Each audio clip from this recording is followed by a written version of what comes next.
Hey guys, how's it going? Welcome back to Gospel Guitar Lesson Part 6.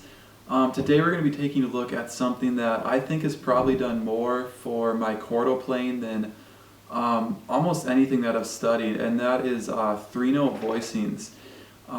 Three-note voicings are just awesome because we're going to be starting just from a typical triad, major and minor. And then we're going to be taking a look at how to replace tones, get some more interesting sounds, slide them in and out of the inversion shapes. And yeah, I just think they're incredibly useful and they fit really well in a band situation. It's really easy to replace the root note as well, so you can stay out of a bass player's way. So yeah, I think these shapes are super useful and well worth putting a lot of time in to study them. So before we get started, I just want to say thank you to everyone who's been coming back, checking out the lessons, subscribing, liking, commenting, and sharing. It definitely means a lot to me, so thank you so much to all you guys for your support. So let's get into these shapes. We're just going to be taking a look at the G, B, and E for right now, and then we'll move them across the strings and take them all the way to the root note being on the low E. And I should mention before, we're going to be going through inversions. If you guys don't know what inversions are, basically you can think of it like this. Root position is going to be the root note of the chord as the lowest note in the chord. First inversion is going to be the third as the lowest note that we hear in the chord. Second inversion is going to be the fifth as the lowest note we hear in the chord. So that's, just a really quick explanation of how inversions work, and you can definitely look up more about those if you want. So let's just take a look at these first triads as C major, just to start off with, okay? So first of all, here is the shape that we are going to have. Again, G, B, and E string. So it's going to be ring on the G, 5th fret, pinky on the B, 5th fret, pointer on the high E on the 3rd fret. It's going to be C major in root position. Okay, let's move that up to first inversion now. So the third is going to be the lowest note we hear. And I should mention on this first shape actually, the root note is the lowest note we hear. So if you want to move that anywhere else, like up to an F, you just find an F note and then put that there. So that's kind of how that first shape is going to work. So next up for first inversion, here's what the shape's going to look like. Middle on the 9th fret of the G, and then pointer is going to do a double bar on the B and then the high E strings.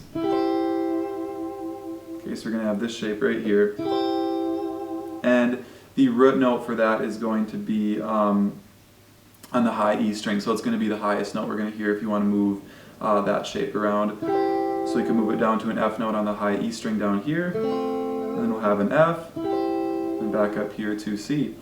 Okay, next up to our second inversion shape. It's going to be actually based off of like a D major shape. So we're going to have pointer on the 12th fret of the G, middle 12th fret of the high E, ring on the 13th fret of the B. Okay, and that is going to be our second inversion shape. Okay, and then our root note for that is going to be the middle note of that chord. So if we want to move that around, it's the middle note. Okay, so going through these slowly.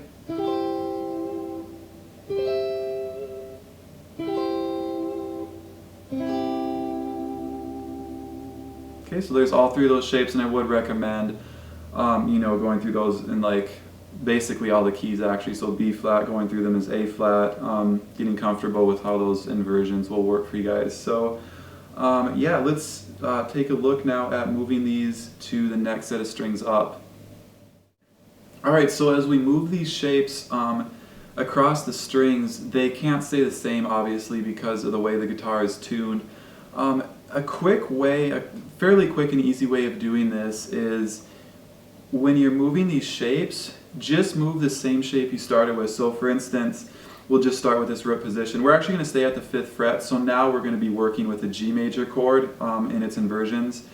But a quick idea for this is take whatever shape you started with, move it up one set of strings, and whatever note was on the B string, move that one fret towards the headstock of the guitar.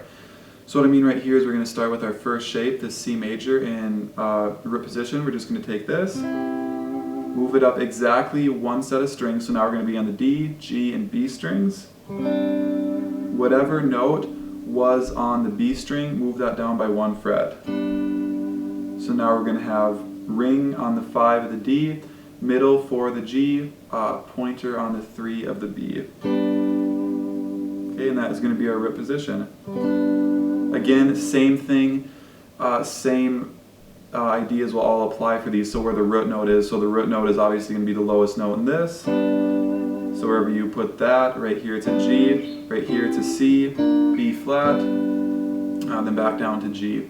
Okay? And the same thing's going to apply for the next inversions too, as they were on the top set of strings. Okay, so now let's move up to first inversion. So again, we're just going to take first inversion of the C chord on the top set of strings. So here's root position. Okay?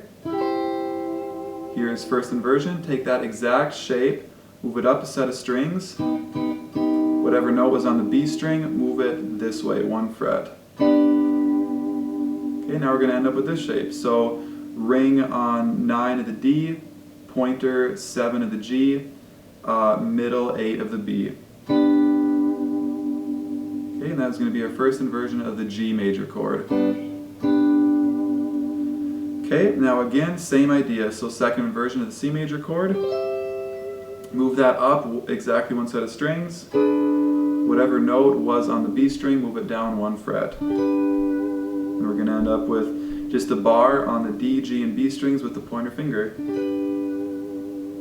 Okay, and same thing, again, same thing applies. So the middle note for this one is going to be a root note. So here it's going to be C, here it's going to be D, here it's going to be G again. Okay, so that is what those inversions are going to look like on that set of strings.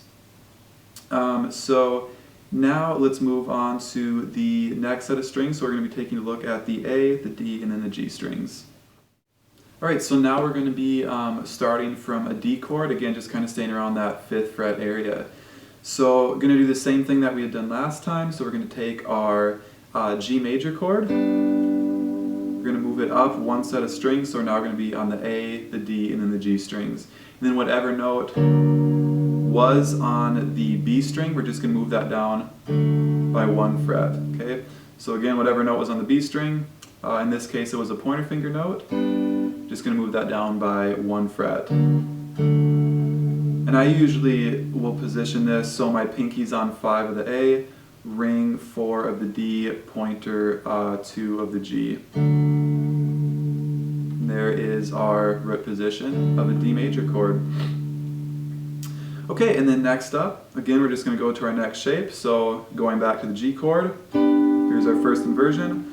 Move that to the next set of strings, whatever note was on the B, down 1 fret towards the headstock. We end up with this shape. So ring on 9 of the A, pointer doing a double bar at 7 of the D and then the G. Okay, that's our first inversion. Okay, then next up we're going to move to our second inversion. Okay, here is our shape in G. So again, root, first, second. Doing that bar with the pointer finger. Just going to take that shape, move it up a set of strings, whatever note was on the B again, move it down. And then I'm going to have ring on 12 of the A, pinky 12 of the D, middle on 11 of the G. And as most of you guys can probably see, this is just based off of like a standard E-shaped bar chord. Okay, so there is the inversions of D. And then actually what's really nice about these shapes on the A, D, and G strings and on the E, A, and D strings is that the shapes will be exactly the same for the root position, first and second inversion. So here's D, exact same shape down, or up a set of strings, excuse me, would be A, and then same thing would apply for its inversion shapes. Okay, so pretty simple stuff. Yeah, so that is these major triad shapes, all their inversions across all the set of strings. And something that I recommend, well actually 2 things that are good to practice, is practice them the way that we just did, going through the inversions across the strings this way. but then also take them across. So take them across going this way on the fretboard. That's really useful as well. So let's say starting with like just a C major on the E, A, and D strings. There's root position, first inversion, second inversion, back up to root position. Okay? That's really, really useful to practice and kind of get a hang of doing that. So you're going both ways, vertically and horizontally on the fretboard.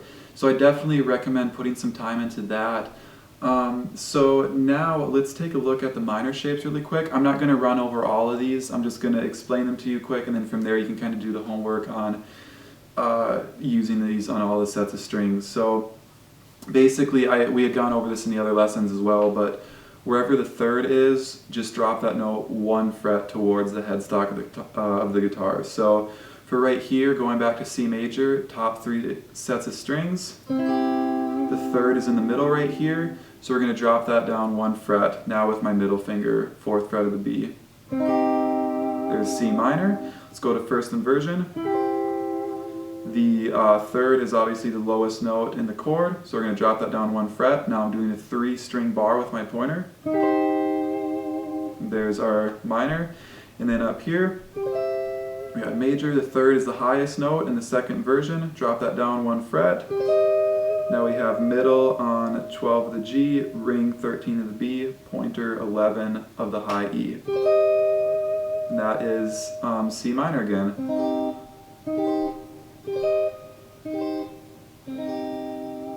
And in all its inversions. And now the same thing will apply for the rest of the shapes across all the string sets. So again, you might want to write this down. So for the root position, third is going to be in the middle. First inversion, third is going to be the lowest note you hear. Second inversion, the third is going to be the highest note you hear.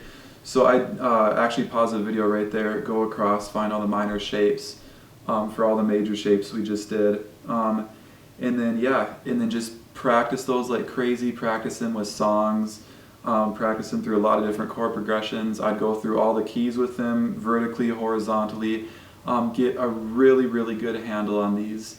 And then I just think having a great handle on these is just, like I said, invaluable. It's just something that is really, really good to do. So now that we've got all those major and minor triads down through their inversions, let's take a look now at replacing some of the tones. And you're for sure going to want a pencil and some paper to write some of this stuff down, because I'm going to be going through these fairly quickly and giving you guys a lot of information. So yeah, let's take a look at replacing some of these tones and then sliding throughout the shapes. Alright, so just for this week we're going to take a look at replacing just the tones in the major triads, and then next week we'll go through the minor triads and also take a look at turning these into open voicings, which add some more kind of air to these shapes and give them a really, really nice sound. So anyways, we're going to first start off with taking a look at adding the second in. So basically, again, you're going to want to write all this down. The second can be 2 frets. It's actually going to be the same from our 2-note voicings that we had looked at last week and the week before.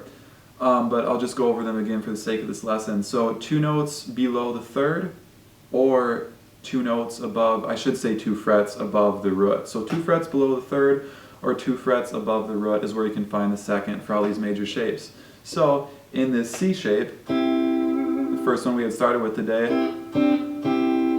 I just do a bar with my pointer finger on the B and then the high E strings. I can drop that down to the second. Okay, and then I can also bring the root up to the second, which has a really nice sound. Now up to the first inversion shape. Okay, bringing the third down to the second. Okay, has a really nice sound. And then the root up to the second. Okay, then up here, third down to the second, the root up to the second.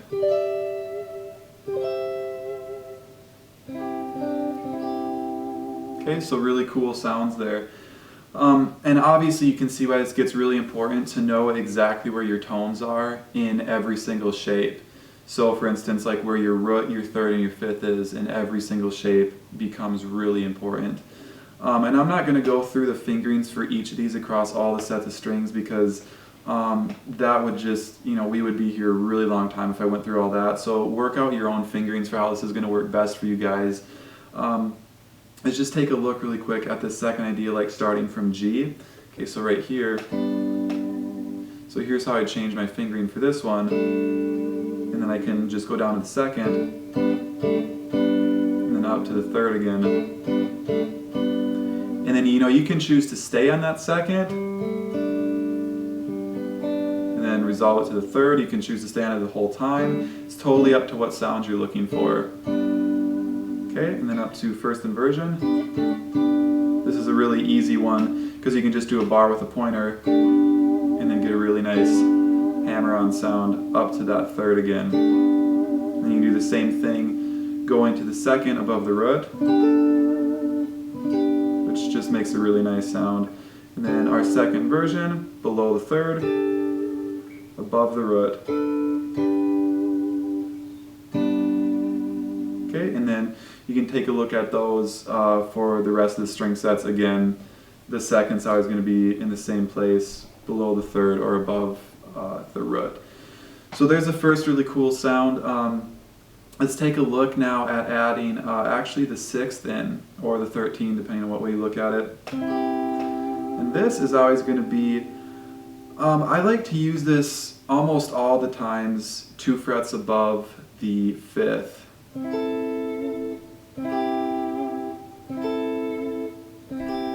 Okay, so I'm just doing a bar like this, and what's actually kind of cool is it's actually turning it into an A minor chord, but I don't really think of it like that. I'm just thinking of that I'm adding the sixth into this.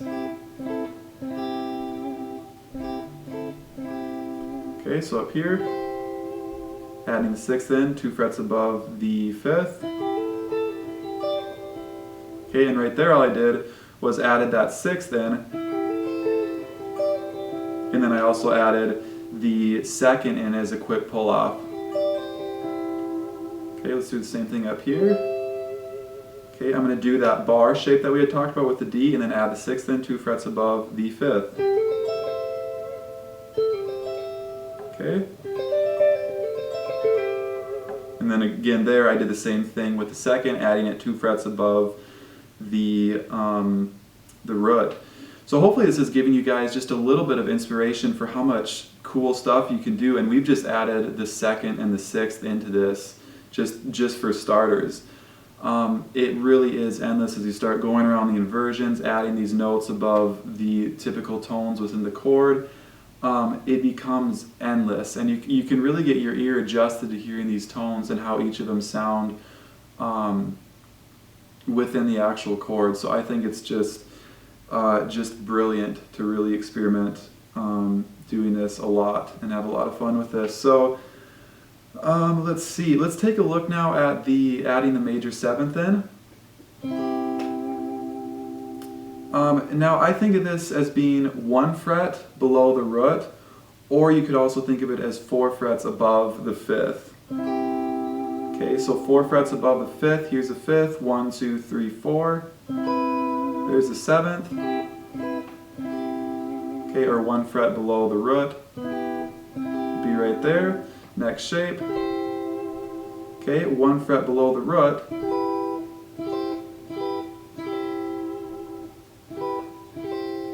Okay, or you could have, again, 4 frets above the fifth, which is a little bit of a stretch with the pinky, but it makes for this sound,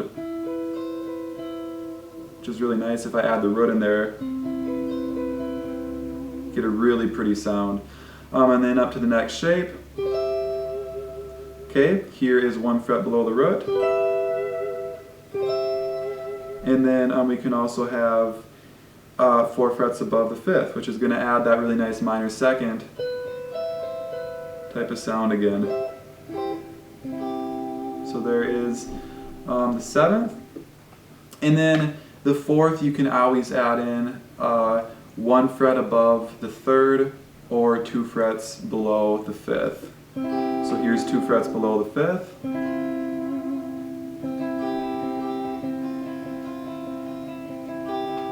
Here's 1 fret above the 3rd. Okay, same thing here. Below the 5th now. Okay, above the 3rd. Okay, same thing up here, above the 3rd, and then below the 5th.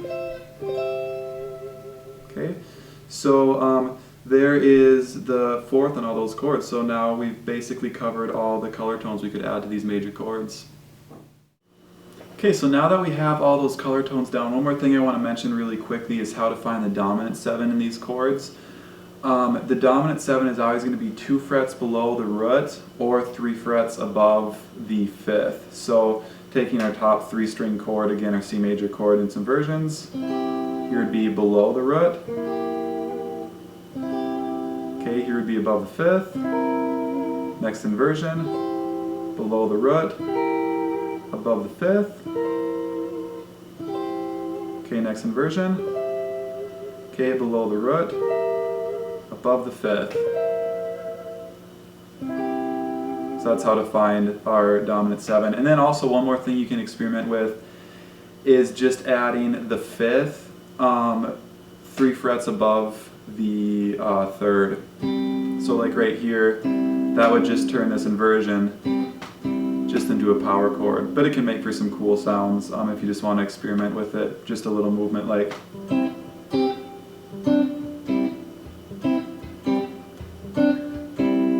For a little movement like that, just melodies within the chords themselves, which are really nice.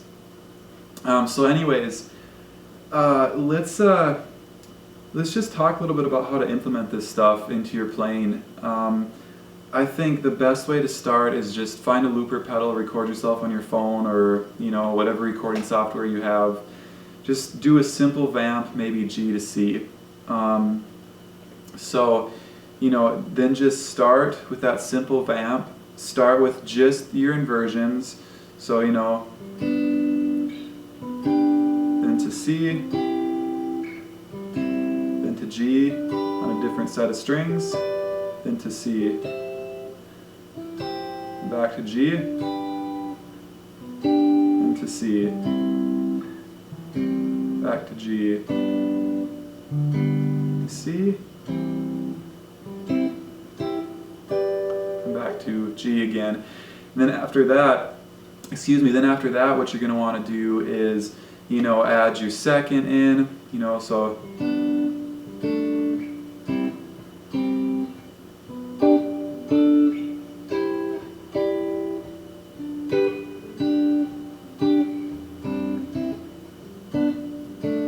all that kind of stuff. Then your 6th, maybe your 7th, try adding 2 of them in together. The possibilities are endless, and what it's really going to do is it's going to get your ear used to hearing a lot of these color tones as well over the chords and how they're progressing, what each of them sounds like. And I just think it's great because it gets you playing way more interesting chordally than just the old holding down like a G major and maybe throwing a couple pentatonic runs into it or something like that. This just if you actually work at it and put the time into mastering it, the payoff is just insane. Like I said at the beginning of the video, I've seen massive payoff from this, just being able to move chords around, hear melodies in my head, come up with things quickly and efficiently on the spot. It's just so useful. And then the last thing I'd recommend doing is find cool ways to slide in and out of the shapes. See how smoothly you can get from inversion to inversion. So maybe, for like right here, this root position G on the D, G, and B strings, a cool way to maybe slide up to the next shape, you could put your middle finger 2 frets above your pointer as like a hammer on and then slide up to the next shape. So doing stuff like that, the possibilities are really endless with this. Then maybe taking the pinky, hammering on 2 frets above the middle, sliding that all the way up to the 15th fret, and then doing a quick pull off, and then you're going to be in your second inversion shape there. So I mean, endless possibilities to find, even to slide in and out of the shapes and to slide around them, and it's just a lot of fun to experiment with, and you'll find cool ideas that connect with you well and that you know are really usable to you as a player. Because as I said, I think in the last video, ideas that I really like, you guys might not like so much, and might be able to find your own ideas that are way more useful to you.